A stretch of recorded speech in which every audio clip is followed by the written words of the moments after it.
decir que es 8. Entonces uno ve la lógica y dice, ok, sí tiene sentido qué es lo que está pasando. Así es como uno verifica el negativo, pero eso es solo el caudal. Las otras, hasta F y R, RE, que es el reino, todos tienen que ser positivos. Matemáticamente pueden dar negativo, pero eso quiere decir que hay algo más. Ah, listo. Muchas gracias, profe. Porque es que los caudales me dan exactamente lo mismo que está en el libro, pero la energía era la que me daba negativa. Voy a revisar de nuevo a ver si no es, entonces se los mando si no encuentro qué es. A veces es el sentido que se escogió, si hay alguna inconsistencia en las ecuaciones. Afortunadamente, matemáticamente te da la misma respuesta, pero tiene que ser que hay un planteamiento que se está haciendo equivocado en algún sentido, pero no debe dar positivo. ¿Sí? ¿Alguna otra pregunta?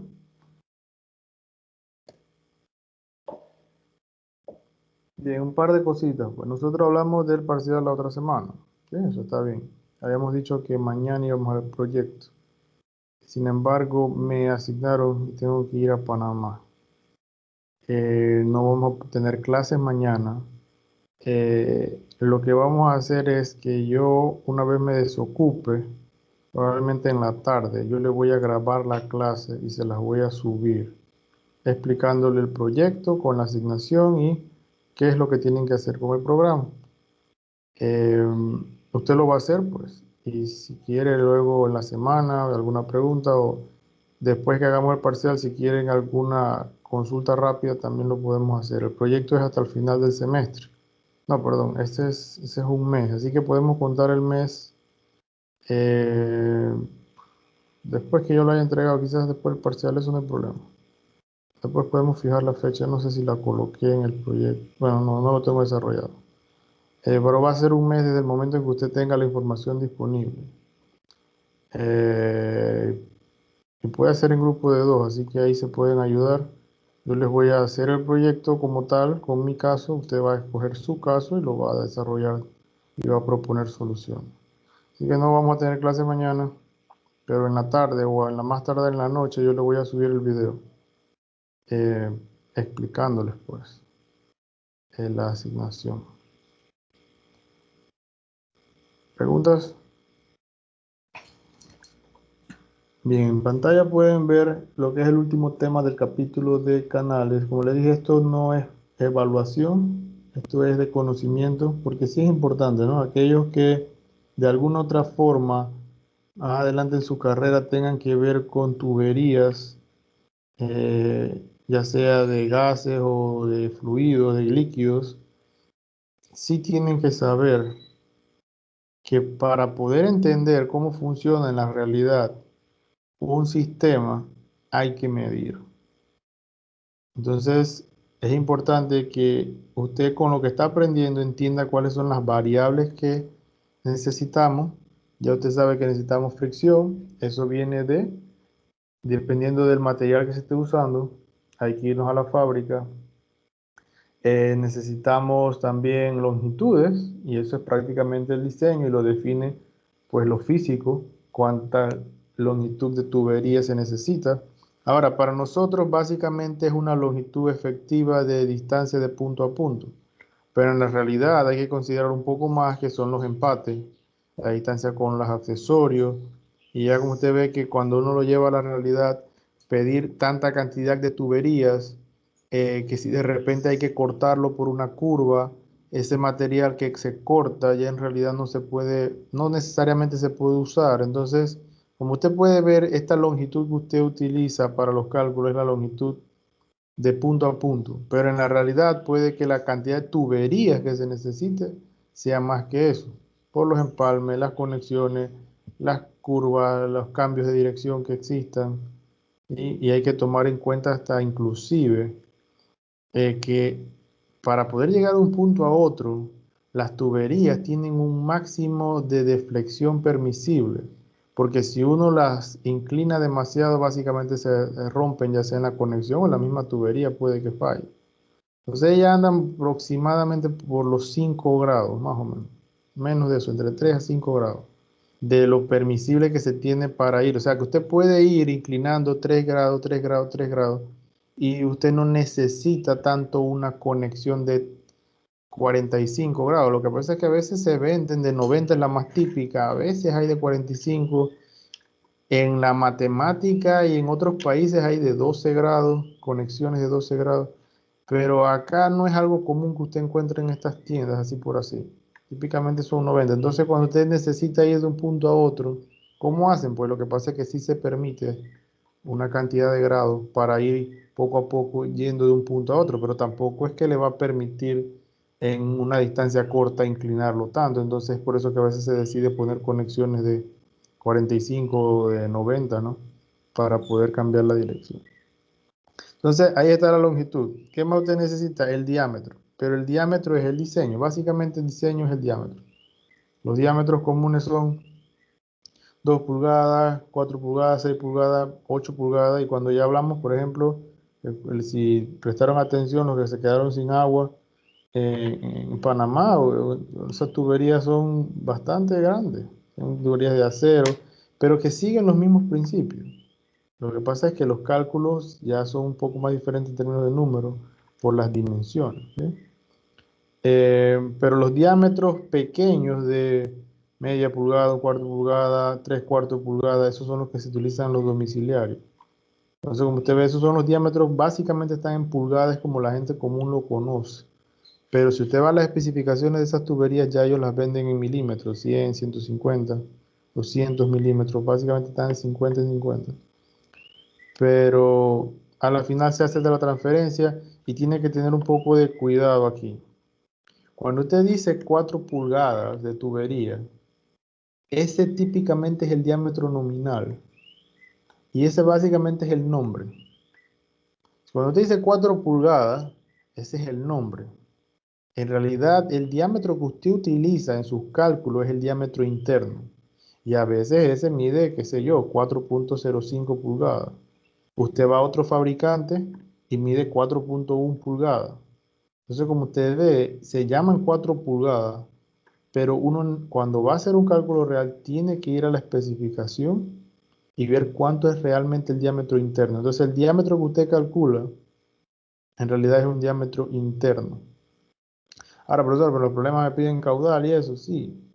Pero lo que hace es que uno dice, bueno, este problema de que es domiciliario, ya sabemos que las tuberías tienen que estar entre media, tres cuartos, una pulgada.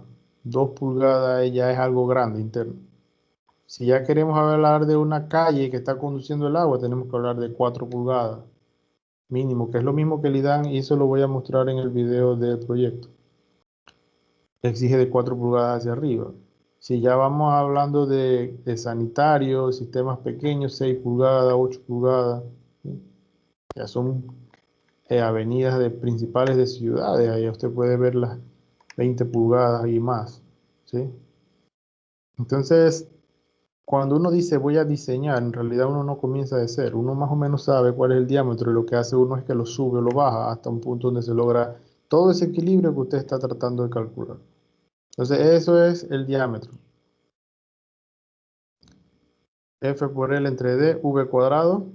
Existe una velocidad mínima que se recomienda, pero la velocidad es un poco secundario, porque en realidad el problema con la velocidad es que si no se tiene una velocidad mínima, existe que puede existir deposición dentro de la tubería, lo que hace es que si eso se sedimenta y el diámetro empieza a corroerse o cosas así que pasen adentro producto de que la velocidad es muy lenta, entonces se daña ese diámetro interno, se reduce, al reducir el diámetro aumenta la presión en otro punto, pues y entonces hay problema. Entonces el diámetro y el V están relacionados, o sea, mayor diámetro la velocidad va a disminuirse, pero se permite más caudal asumiendo que trabaja a presión. Entonces, son detallitos que la velocidad, que es la ecuación principal, lo que hay que tomarlo en cuenta es que no sea muy baja. Ahora, si es muy alta, hay otro problema. A ver la alta presión, entonces puede que ¿cómo se dicen? No es fisuras, pero por ejemplo, cuando uno conecta un accesorio ¿sí? Fugas es la palabra correcta. Al haber alta velocidad, las fugas se incrementan, porque el agua tiende a fluir más rápido, así que se escapa más fácil por la fuga. Hay más fuga por esas fisuras o esas malas conexiones, algo que se revienta. Entonces, la pérdida es mayor cuando la velocidad es más alta. Entonces, la velocidad hay que controlarla un poco, ¿sí? Pero no es tan crítico como los otros parámetros. Y a la final, ¿qué es lo que necesitamos? Caudal, que el caudal está asociado con ese diámetro. Ya lo que se necesita cuando uno necesita, voy a abastecer una vivienda, es en términos de caudal. Él necesita un caudal mínimo para que me provea, y sobre todo el término final es la presión. Porque asumiendo que tenemos un caudal suficiente, todas sus plumas están a máxima capacidad, por más que le inviertan más, el sistema le dé más agua a la casa, a la residencia local, no puede salir más que lo que la pluma le permita. Sin embargo, la presión, entonces, es el parámetro más importante para una residencia, para una barriada, para lo que sea, ya que sin presión no podemos llevar el agua a un punto donde exista una diferencia de elevación considerable.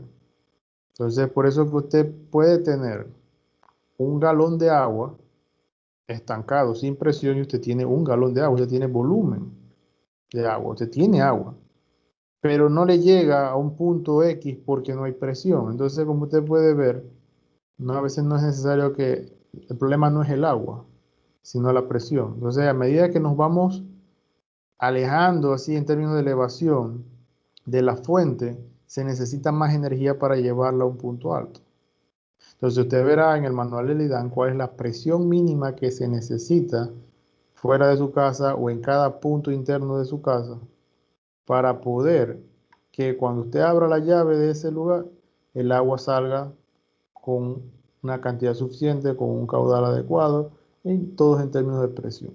Entonces, estas son las variables que uno necesita entender, y todo eso es lo que usted está estudiando, hay que llevarlo a la realidad. Pero en la realidad existe esto que está en pantalla, que es los medidores de caudal.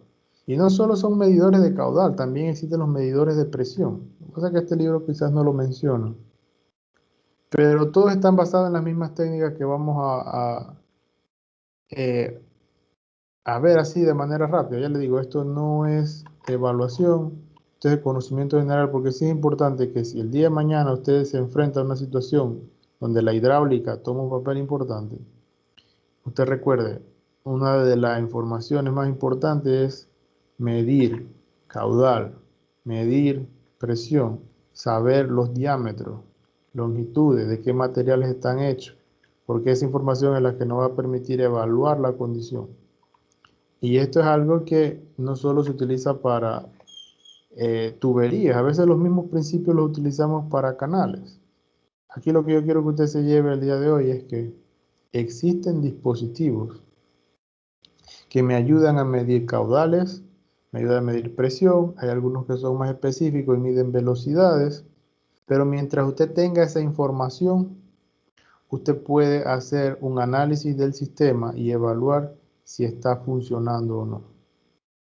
Por ejemplo, no hay agua en una barriada. ¿Qué debe hacer el IDAN? Debe ir y verificar que hay presión. Debe ir y verificar si hay caudal. Debería ir a ver si hay alguna obstrucción. ¿Por qué no está llegando el agua? Entonces empiezan a descartar. Si mire que está llegando el agua a la principal, pero no está llegando a las casas. Es porque el agua que nos está llegando a la principal tiene baja presión. Tenemos las bombas funcionando, eh, no todas a baja capacidad. Sí, no. No, está todo el sistema funcionando bien y eso pasó aquí en la barriada durante verano. El IDAN decía, nosotros estamos abasteciendo por sectores y en el sector que usted viva debe haber agua. Entonces el IDAN vino y revisó las tuberías internas, las principales, no es que fue de casa en casa, verificó todas las conexiones a través de los puntos de conexión y verificó que había sedimentación. ¿Por qué había sedimentación? Porque es que el agua trae sedimento. Son partículas muy pequeñas. Y aquí es donde vienen los problemas de velocidad. Cuando esa velocidad es muy baja, esas partículas se depositan y se colocan en las esquinas, en las conexiones, en las válvulas. Y entonces al acumularse con el tiempo, si eso no se limpia, se tapa. Entonces, como usted ve, mientras se entienda el sistema, usted puede ver qué está pasando. Pero ¿cómo sabían si había presión y caudal en la tubería principal? Tuvieron que haber puesto un aparato o haber chequeado si el aparato ya está ahí, porque es que eso es lo importante. Hay veces que hay aparatos colocados siempre midiendo en ciertas tuberías. Existen técnicas para medir donde, y aquí es donde viene la diferencia, existen medidores intrusivos y otros que son no intrusivos. ¿Qué quiere decir eso? Que hay unos que hay que literalmente tenerlos dentro de la tubería y si no se tiene hay que parar el sistema, abrir el espacio, colocar el dispositivo y medir entonces lo que se quiera. Hay otros que a través de ondas, pulsos, envían señales y no necesitas romper el sistema, la tubería, para poder captar la información. Entonces, eso es lo que yo quiero que usted se lleve. Dele una leída más adelante a este capítulo, si quiere se informa o más en detalle a cada uno de estos temas.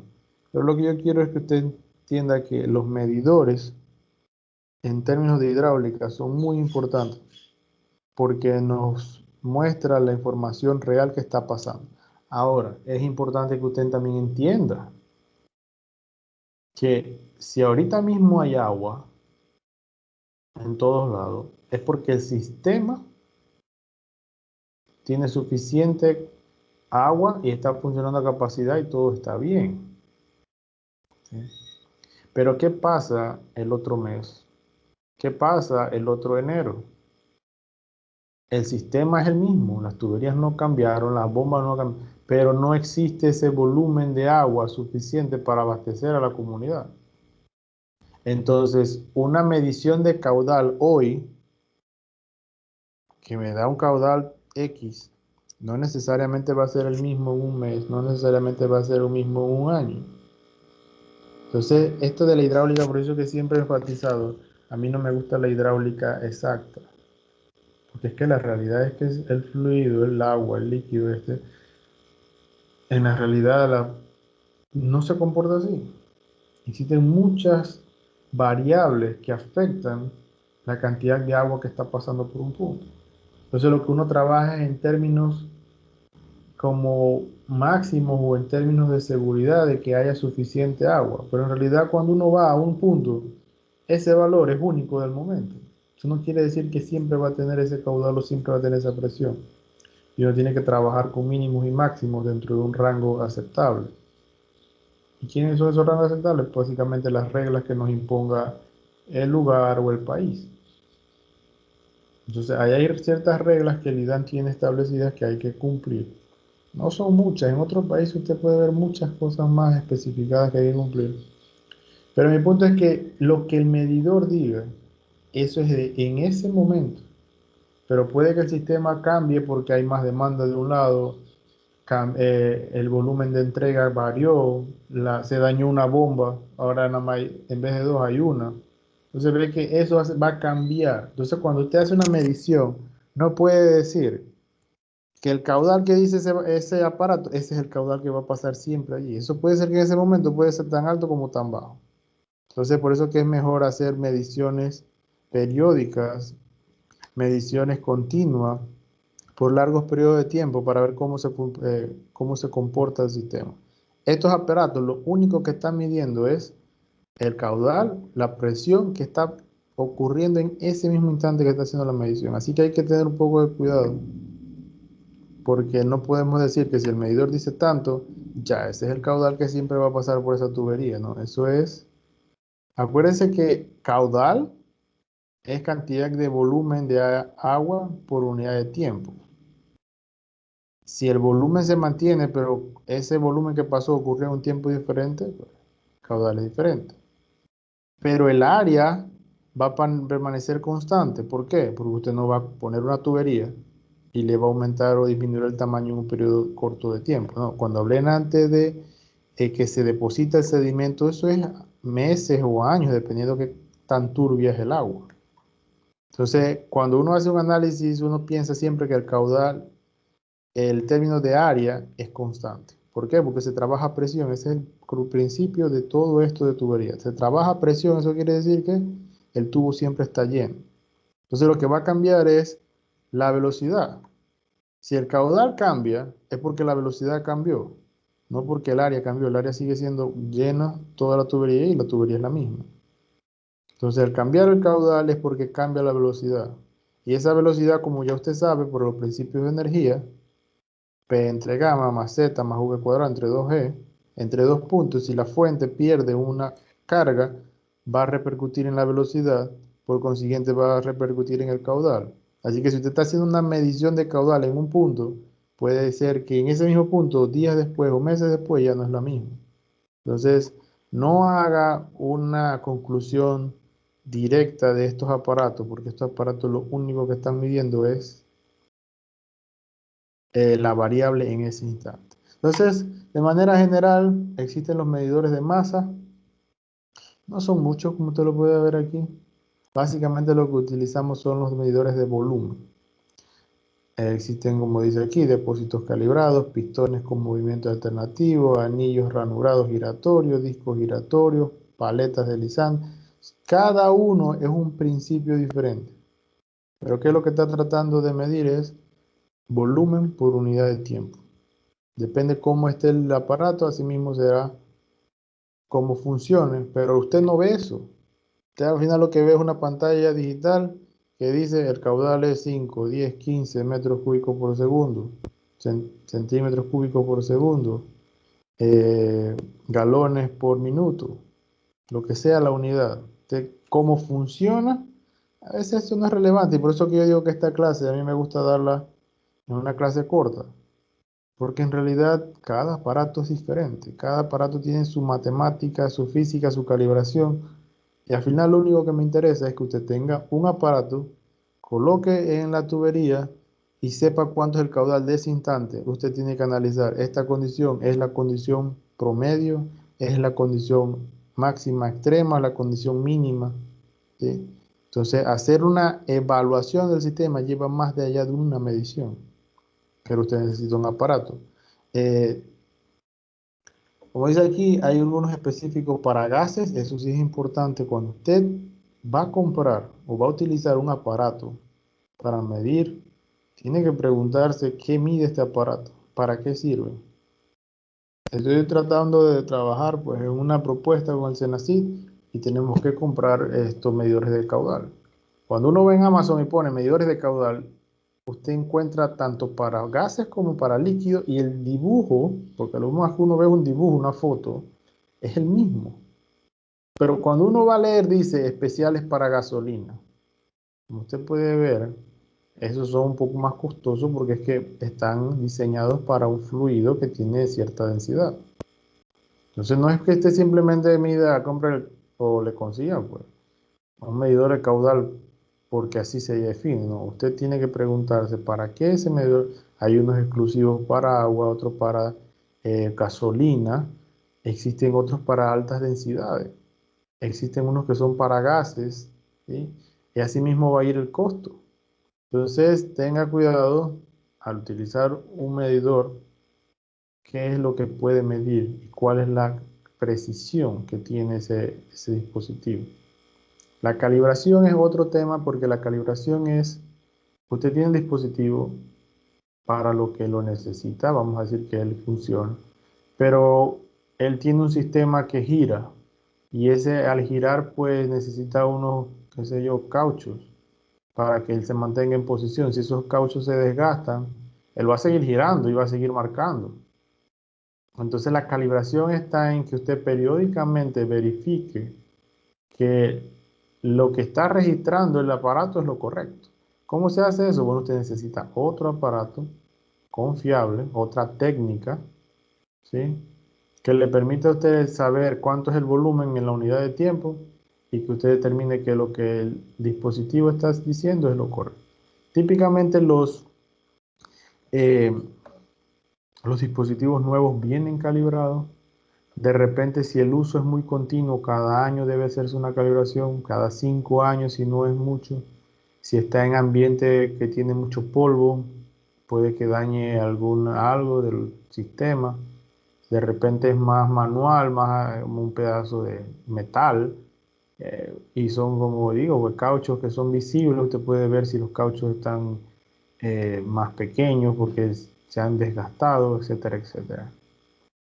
Una parte del proyecto, como estoy diciendo, que estoy tratando de hacer así, otra parte es una impresión en 3D, y hablé con el técnico y me dice, bueno, la impresora la puedes comprar, pero necesitas tener a mano estos repuestos porque hay unos cauchos que se desgastan con el uso. Entonces así mismo funcionan estos aparatos. Tienen piezas que si usted no le presta atención, simplemente ahí está el aparato y lo usan y lo usan y lo usan y nunca lo calibran, nunca llegará al punto donde esa medición no es correcta. Así que esto es lo que yo quiero que usted entienda de estos aparatos, que a la final son aparatos y que es usted el que decide y le da el cuidado adecuado para que la medición sea segura.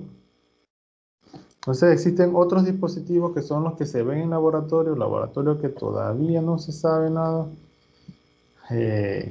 Comentarios nada más que dicen pues que están viendo a ver si se regresan a clases a dar laboratorios, pero eso no creo que sea algo tan sencillo, y más que ustedes yo creo que son de varias sedes. Lo último que yo escuché es que iban a hacer experiencias y que le iban a compartir los videos, pero eso se ha quedado allí, no he sabido más información. Yo creo que ya otra semana es tiempo de preguntar de nuevo. Pero ese tipo de laboratorio es uno de estos, los orificios en placa. ¿Cuál es el concepto de este?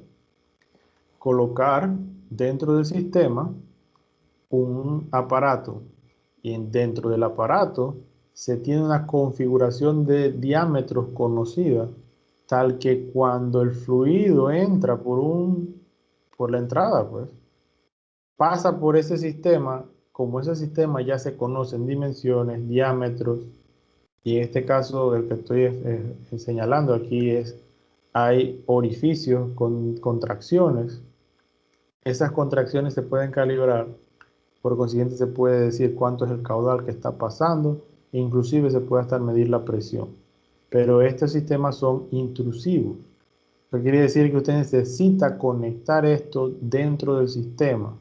Tiene que cortar la tubería allí, poner el dispositivo, conectarlo, y entonces de esa forma se puede saber cuánto es el caudal que está pasando en ese punto. Existen otros que son por pérdida de fricción, son un poco más especiales. Estos medidores de turbina, básicamente como usted lo puede ver aquí en el dibujo, este habla de que es un disco giratorio. Básicamente el fluido entra, este volumen se conoce, porque es que esta pieza está hecha a medida. Y entonces el movimiento del disco, al saber los volúmenes, pues se puede predecir, ya que esto empieza a moverse y este movimiento entonces se tiene calibrado. Como se sabe los volúmenes, se sabe el movimiento, a qué velocidad ocurre este movimiento, se puede hacer la inferencia, porque recuerda, estos medidores que necesitan un volumen en el tiempo. Entonces, como ellos ya conocen el volumen, porque esto está siempre lleno, el movimiento o la rotación, el cambio de esto que sube y baja, eso es lo que miden esos aparatos. Al saber el tiempo, entonces pueden predecir cuánto es el caudal que está pasando. El fluido entra, pasa por todos esos espacios y sale. Y al final todos básicamente funcionan de la misma forma. Cuando son aparatos básicamente así intrusivos. Los que no son intrusivos, ¿sí? Es una imagen que está acá abajo. Es como este. Y estos sí funcionan diferente. Estos funcionan tal que se manda, como dice aquí, un pulso, un Doppler, en una portátil no intrusiva, que básicamente son aparatos ultrasónicos. Como usted lo puede ver en la imagen, la tubería no se tuvo que cortar. Básicamente se colocan estos emisores, uno es un emisor y el otro es un receptor. Entonces envían el pulso de un punto a otro dentro de estos dos accesorios.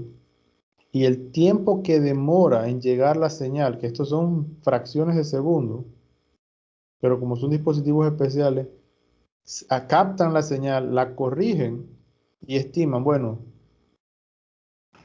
el volumen del espacio que manda la señal, o sea, eso se conoce, como estos son distancias que se conocen, se puede saber el volumen y lo que se mide nuevamente es el tiempo. Tiempo que envía la señal, va al receptor y regresa. Bueno, ese tiempo está asociado a un volumen. Por consiguiente, se puede predecir cuánto es el caudal. Hay veces que se mide directamente la velocidad y no tiene que ser el caudal. Entonces, en ese caso es la velocidad por la distancia y eso se conoce perdón, la distancia y el tiempo, porque eso está calibrado tal que se sabe la distancia, ahora se envía la señal, regresa en un tiempo y ya se puede medir la velocidad. Sabiendo la velocidad y el diámetro de la tubería, se puede saber el caudal. Entonces, estas son técnicas que se utilizan, pero estos aparatos tienden a ser mucho más costosos que los de acá.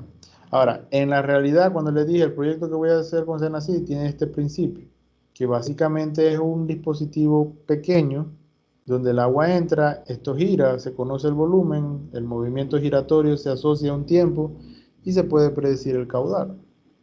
Porque ya estos aparatos, fíjense, estas son cosas grandes. Esta máquina es un rotor de turbina, esto probablemente es de acero, de un diámetro grande. Entonces, esto se coloca en sistemas grandes donde frecuentemente se necesite medir el caudal.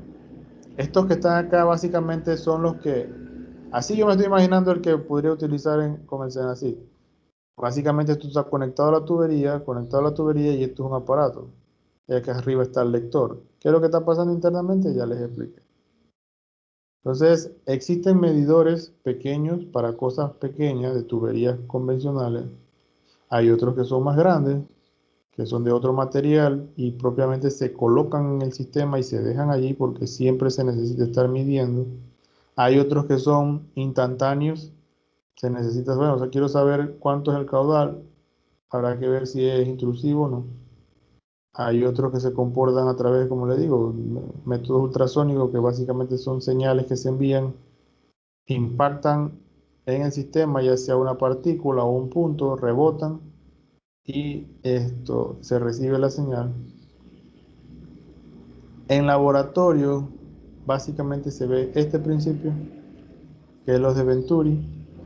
Básicamente, quizás es difícil verlo aquí, pero imagínense que esto es una tubería y esto adentro es un accesorio. Se cambió el diámetro de esa tubería en ese punto. Entonces esto es básicamente un método intrusivo, pero no es como una pieza grande, sino una pieza más pequeña. Y ese diámetro se conoce, está asociado a una variable de calibración y se puede entonces predecir a través de una ecuación cuánto es la velocidad después de que pasó por ese espacio, de esa zona especial. Entonces eso está asociado a unas ecuaciones y en el laboratorio lo que se pone a medir es esos coeficientes de reducción. Que hay unos que se le llama de descarga, hay otros que son de velocidad y dependiendo de la fórmula y el sistema, pues así mismo tendrá su calibración. Entonces básicamente usted puede ver aquí que como se sabe cuánto es el diámetro interno y se sabe el diámetro externo, se puede predecir la velocidad, este cambio de velocidad que ocurre, pues. Así que con eso se puede predecir la que está realmente pasando por el sistema. Entonces ve que esas obstrucciones pueden ser con esta forma, pueden ser, fíjese, de otra forma acá, pueden ser hasta cónicas con inclinaciones y asimismo cada laboratorio tendrá. Entonces fíjese cómo es un aparato que corta la tubería y se coloca. Entonces, como se sabe las condiciones de este dispositivo, se puede predecir cuánto es la velocidad, por consiguiente el caudal.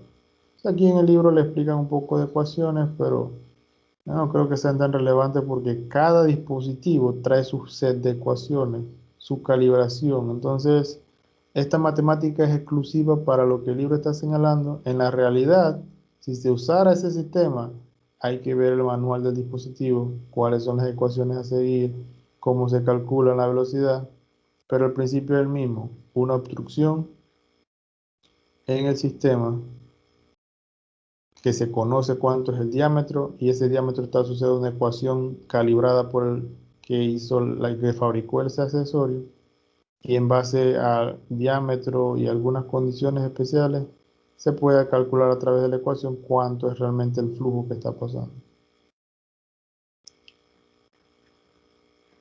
A ver, por acá abajo son ejemplos de cálculo, no son relevantes. Yo sé que con la clase a usted le va a quedar que de aquí en adelante son aparatos que hay que usarlos, que hay que calibrarlos, que algunos miden algo especial, que hay que verificar ¿Qué es lo que le interesa medir? Si es caudal, si es presión, si es fluido líquido, si es fluido gas, y que a la final, aparato que usted va a usar, vaya al manual de ese aparato. Yo sé que usted con lo que está aprendiendo hidráulica lo va a entender. Ecuaciones, distancias, medir, cada aparato es diferente. Hay algunos que son más complejos que otros, hay otros que son más costosos que otros. Y que eso es importante. Cuando usted pregunte o le asignen, necesitamos comprar un caudalímetro, que quizás es la palabra que se utiliza, o un medidor de caudal. Usted pregunte, ¿qué necesitamos medir? ¿En qué condiciones? ¿Es una medición puntual? ¿Es una medición recurrente? ¿Es algo que va a quedar allí permanente? ¿Es algo que hay que remover después? O sea, esas son las preguntas que tiene que hacerse con estos dispositivos. Y que pueden ir desde unos 10, 20, 30, 50 dólares hasta miles de dólares. Entonces eso es importante, la precisión y las condiciones ambientales a las que eso va a estar. Porque si está sometido a fuerzas, puede que esto no aguante, entonces tenga que considerarlo. Bien, ¿alguna pregunta?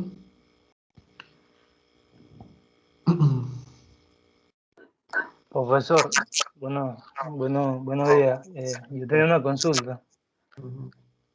Es que, bueno, yo me preguntaba, pues, si de pronto nosotros tendríamos, ejemplo, un sistema de red de distribución para abastecer una barriada, digamos. Correcto. Y en esa barriada, no sé, existen en esa red conexiones ilegales. Entonces, no sé si de pronto con estos aparatos uno podría intuir o identificar, o si existen aparatos que me permitan identificar conexiones ilegales en una red que supongo que representaría una pérdida. Aparatos tal para ese caso específico no tengo en mente. Cualquiera de estos aparatos lo único que te va a decir es cuánta agua se está pasando por esa tubería en ese instante. Si lo que se quiere hacer una investigación, definitivamente, si uno mide el caudal y determina que ese caudal es importante, pues uno lo que puede decir es si la pérdida es considerable o no. En términos de pérdida, qué bueno que lo preguntes, porque son cosas que uno sabe, pero a veces la clase no lo lleva a uno a eso. El IDAN, que es nuestra institución, y a nivel mundial, se aceptan las pérdidas como algo normal. La diferencia entre nuestro país a otros países es que la pérdida aceptable anda por el orden del 15 al 20%. Se acepta, va a haber fuga, va a haber tuberías que se rompan, inclusive pueden aceptar que haya conexiones ilegales, ¿no? Aquí en Panamá eso es algo, pero en el mundo hay de todo. Así que eso ocurre. Lo que pasa es que el sistema buscan que esas pérdidas cada vez sean menores. ¿Qué tipo de pérdida ocurre que no es de ilegalidad? Si usted coloca una llave de esas que compra en las ferreterías, que son son como acero, yo no sé, ese material es una aleación, esas que son como chocolate. Ese sistema, si usted coloca esa llave en una conexión domiciliaria externa, porque esa es la que utiliza para lavar el carro, eso produce más pérdida que si usted compra una llave un poquito más costosa, pero que tenga un regulador de caudal máximo. Eso quiere decir que por más que usted abra, jamás el caudal va a ser mayor que el permisible. Entonces, si usted tiene una llave de esas comunes en su lavamanos, eso hace que el sistema bote agua, porque da igual si usted se lava la mano, voy a decir un número, con 2 galones por minuto, a que si usted se las lava con 5 galones por minuto. En realidad usted nunca necesitaba 5 galones por minuto.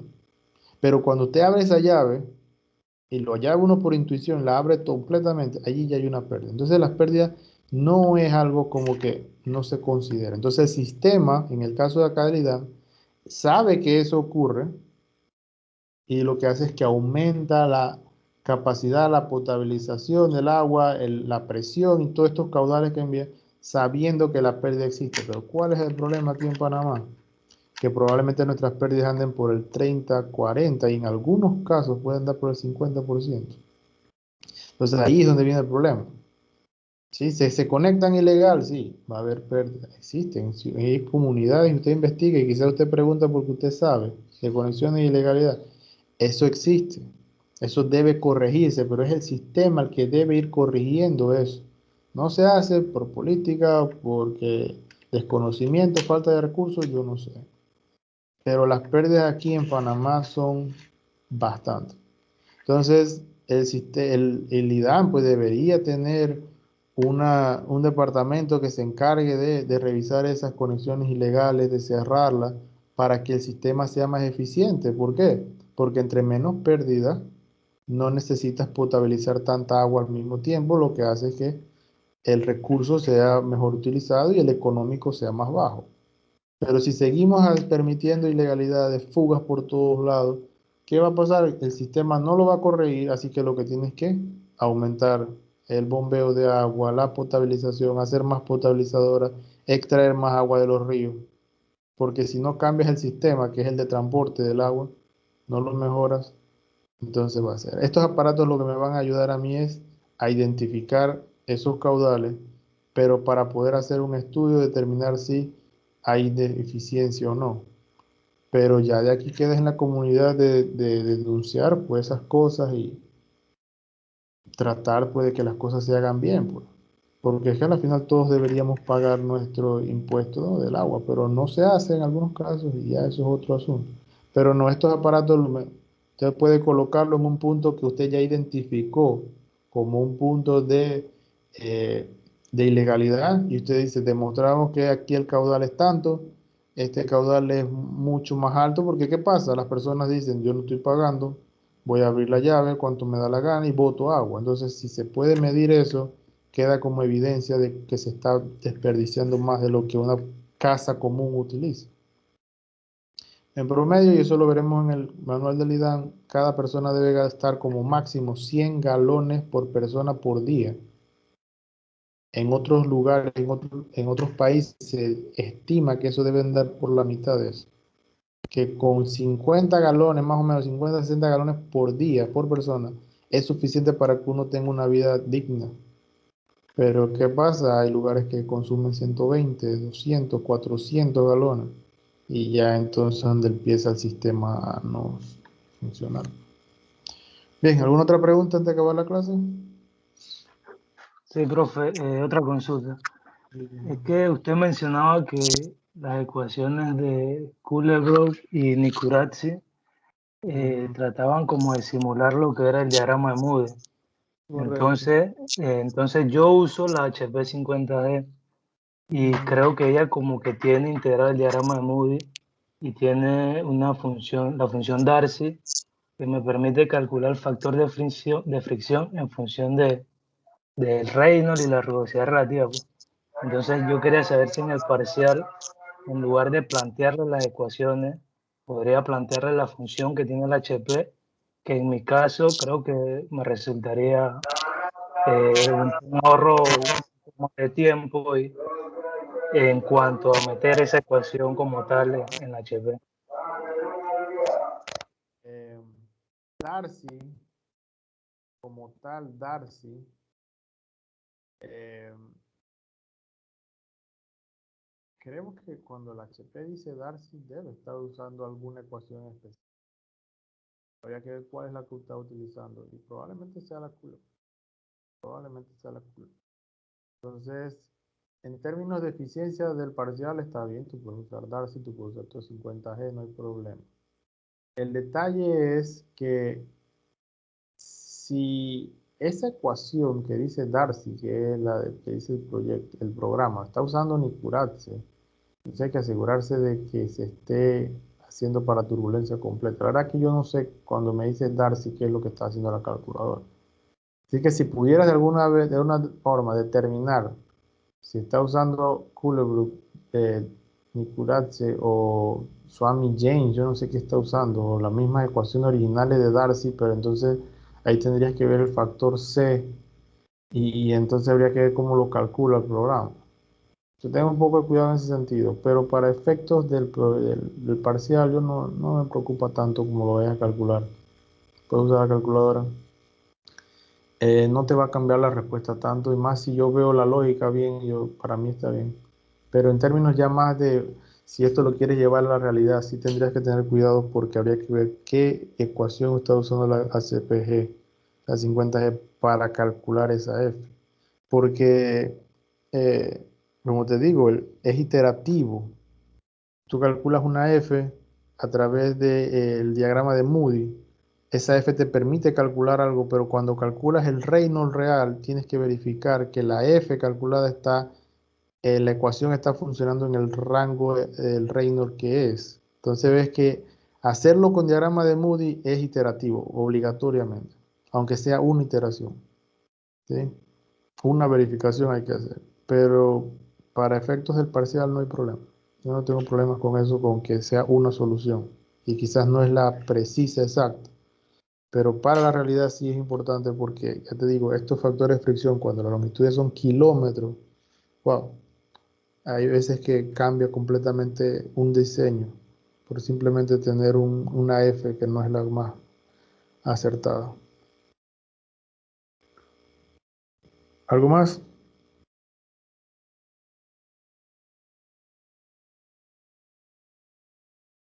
¿Estamos bien? Entonces esperen mañana pues que yo les suba el video. Ahí les voy a explicar el proyecto, qué es lo que tienen que hacer y con confianza después. La fecha pues vamos a dejarla para después la definimos porque tienen que empezar a entender qué es lo que hay que hacer y después hacerlo, ¿no? Y le quiero dar un mes efectivo para que lo haga. Bien, entonces nos vemos la otra semana, ¿no?